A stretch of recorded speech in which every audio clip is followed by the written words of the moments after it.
Hi అండి, మనం ఇవాళ పొంగల్ తయారు చేసుకున్నాము. అందుకు నేను ఒక గ్లాస్కి రైస్ తీసుకున్నాను. ఈ రైస్ చాలా బాగుంటుంది పొంగల్ చేయడానికి. 3/4 మూంగ్ దాల్ తీసుకున్నాను. రెండింటిని శుభ్రంగా వాష్ చేసుకోవాలి. మూంగ్ దాల్లో నేను తక్కువ మూంగ్ దాల్ కూడా వాడుతానండి మిక్స్ చేసుకొని. ఇందుకు 3/4 వరకు వాటర్ వేసుకొని మంచిగా బాయిల్ చేసుకోవాలి. బాగా బాయిల్ అయ్యాక ఇంకో స్టవ్ మీద పెనం పెట్టి అందులో గీ వేసి, గీ అన్నా వాడచ్చు, ఆయిల్ అన్నా వాడచ్చండి. నేనైతే గీ వాడుకున్నాను.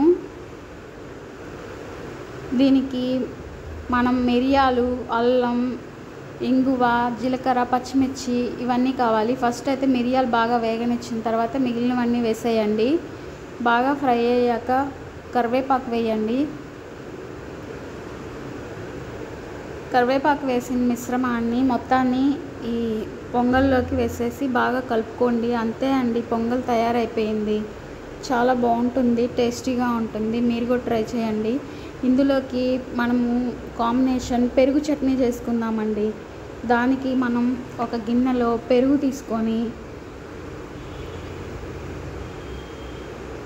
మనకి ఎంత క్వాంటిటీ కావాలో అంత క్వాంటిటీ తీసుకొని క్యారెట్, ఆనియన్, కీరా మొత్తం వేసుకొని పించ్ ఆఫ్ సాల్ట్ వేసుకోవాలండి. మొత్తం మిక్స్ చేసుకోవాలి.